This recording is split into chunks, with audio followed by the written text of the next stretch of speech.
नमस्कार दोस्तों, इस वीडियो में हम डिस्कस करेंगे कि शेल कैल्शियम टैबलेट का उपयोग किन कंडीशंस में किया जाता है, शेल कैल्शियम टैबलेट को कैसे लेना चाहिए और शेल कैल्शियम टैबलेट की वजह से क्या साइड इफेक्ट्स हो सकते हैं। और यह भी डिस्कस करेंगे कि शेल कैल्शियम टैबलेट को लेते समय क्या क्या सावधानियां रखनी चाहिए और किन व्यक्तियों के लिए शेल कैल्शियम टैबलेट को लेना जरूरी होता है और किन व्यक्तियों में कैल्शियम की कमी होने का जोखिम अधिक होता है। हमारे शरीर में दांतों और हड्डियों को मजबूत बनाए रखने के लिए कैल्शियम बेहद ही जरूरी होता है। हमारे शरीर का 99% कैल्शियम हमारे शरीर की हड्डियों और दांतों में स्टोर होता है और बचा हुआ 1% हमारे ब्लड में होता है। जब हमारे ब्लड में कैल्शियम की कमी हो जाती है तब हमारा शरीर हड्डियों और दांतों से कैल्शियम लेने लग जाता है, जिसकी वजह से धीरे धीरे हड्डियां और दांत कमजोर होने लग जाते हैं। हड्डियां कमजोर होने की वजह से हड्डियों में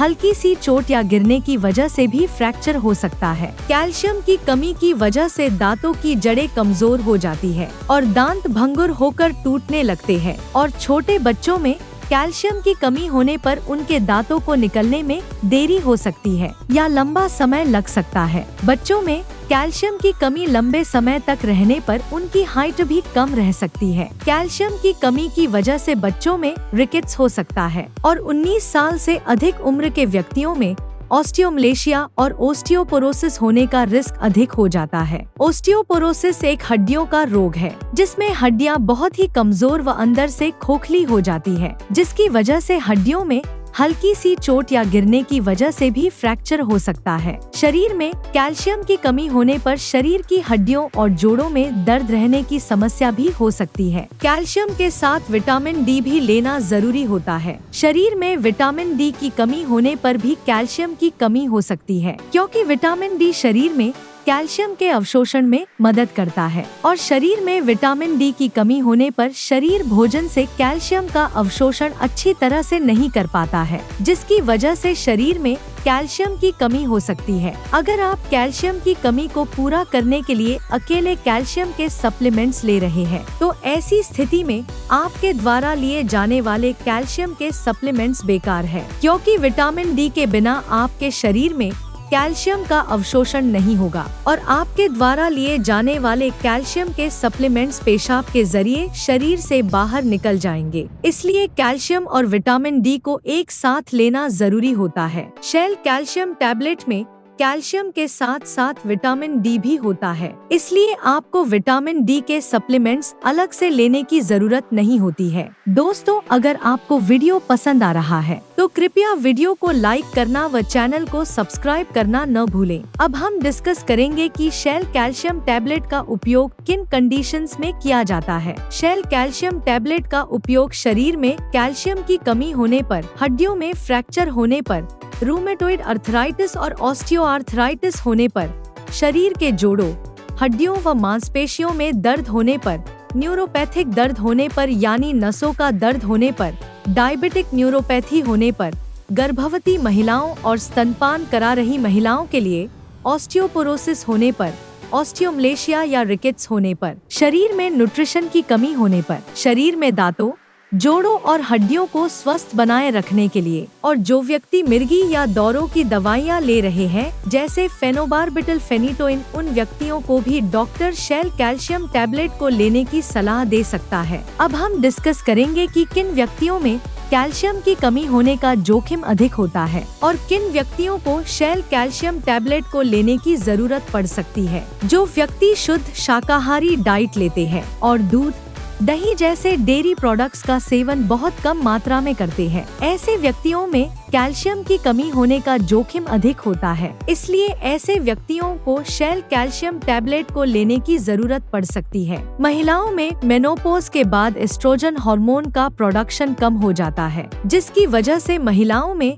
मेनोपॉज के बाद कैल्शियम की कमी बहुत जल्दी होती है और ऑस्टियोपोरोसिस होने का रिस्क भी अधिक हो जाता है। इसलिए कैल्शियम की कमी को पूरा करने के लिए और ऑस्टियोपोरोसिस से बचने के लिए डॉक्टर मेनोपॉज के बाद महिलाओं को भी शेल कैल्शियम टैबलेट को लेने की सलाह दे सकते हैं। अगर आप ज्यादा मात्रा में प्रोटीन या नमक का सेवन करते हैं तो आपके शरीर में कैल्शियम की कमी हो सकती है, क्योंकि प्रोटीन और नमक का सेवन अधिक मात्रा में करने से शरीर से कैल्शियम ज्यादा मात्रा में बाहर निकलता है। अगर आपने स्टेरॉयड दवाओं का सेवन लंबे समय तक किया है या कर रहे हैं तो आपका डॉक्टर शेल कैल्शियम टैबलेट को लेने की सलाह दे सकता है, क्योंकि स्टेरॉयड दवाओं का लंबे समय तक सेवन करने से ऑस्टियोपोरोसिस हो सकता है। इसलिए ऑस्टियोपोरोसिस होने के रिस्क को कम करने के लिए भी डॉक्टर शेल कैल्शियम टैबलेट को लेने की सलाह दे सकता है। इसके अलावा किडनी फेलियर होने पर भी शरीर में कैल्शियम की कमी बहुत जल्दी होती है। जिन व्यक्तियों को लैक्टोज इंटॉलरेंस की समस्या है उन व्यक्तियों में भी कैल्शियम की कमी हो सकती है। लैक्टोज इंटॉलरेंस की समस्या होने पर व्यक्ति दूध को अच्छी तरह से पचा नहीं पाता है, जिसकी वजह से भी शरीर में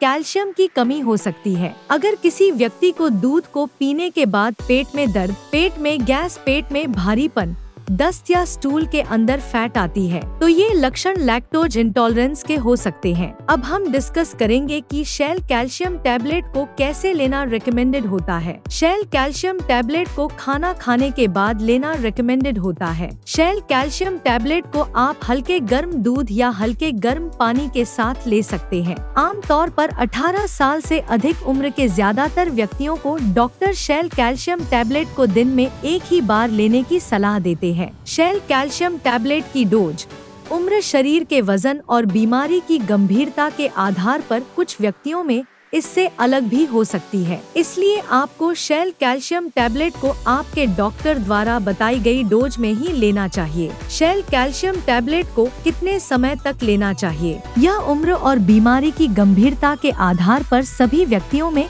अलग अलग हो सकता है। इसलिए शेल कैल्शियम टैबलेट को डॉक्टर की सलाह के बिना ज्यादा लंबे समय तक नहीं लेना चाहिए। दूध में कैल्शियम भरपूर मात्रा में पाया जाता है और दूध से बने उत्पाद जैसे पनीर और दही में भी कैल्शियम अधिक मात्रा में पाया जाता है। इसलिए अगर आप अपने शरीर की कैल्शियम की कमी को प्राकृतिक खाद्य पदार्थों से पूरा करना चाहते हैं तो आपको इनका सेवन पर्याप्त मात्रा में करना चाहिए। 1 लीटर दूध में लगभग 1300 mg कैल्शियम होता है। अगर कोई व्यक्ति या बच्चा प्रतिदिन 1 लीटर दूध को 2 भागों में बांटकर सुबह शाम पी लेता है तो उसमें कैल्शियम की कमी नहीं होती है। इसके अलावा मूंग दाल, बादाम, नारियल, सोयाबीन, आम, संतरा और आंवला भी कैल्शियम से भरपूर होते हैं। इसलिए इनका सेवन आपको भरपूर मात्रा में करना चाहिए। साइड इफेक्ट्स की बात करें तो वैसे तो शेल कैल्शियम टैबलेट एक बहुत ही सुरक्षित दवा है और ज्यादातर व्यक्तियों में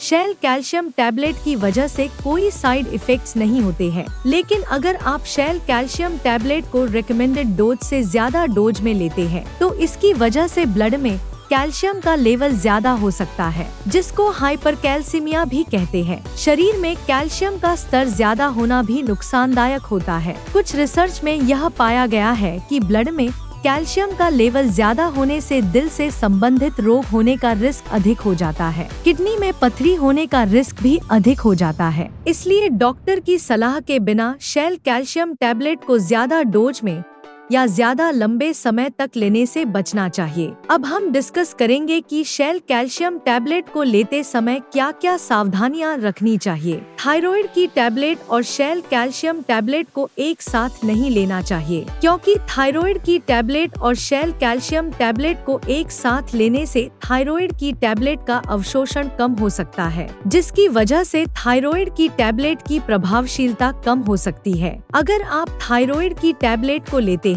तो आपको थायराइड की टैबलेट और शेल कैल्शियम टैबलेट में 8 से लेकर 10 घंटे का गैप रखना चाहिए। किडनी की कोई समस्या होने पर और किडनी में पथरी होने पर शेल कैल्शियम टैबलेट को डॉक्टर की सलाह के बिना नहीं लेना चाहिए। आपको शेल कैल्शियम टैबलेट को लेते समय आयरन के सप्लीमेंट लेने से बचना चाहिए, क्योंकि कैल्शियम के साथ आयरन के सप्लीमेंट लेने से कैल्शियम शरीर में आयरन के अवशोषण को रोक सकता है। वीडियो को देखने के लिए आपका धन्यवाद। अगर आपको वीडियो पसंद आया तो प्लीज वीडियो को लाइक कर देना, चैनल को सब्सक्राइब कर लेना और अगर आपका शेल कैल्शियम टैबलेट से संबंधित कोई प्रश्न है तो आप कमेंट करके पूछ सकते हैं।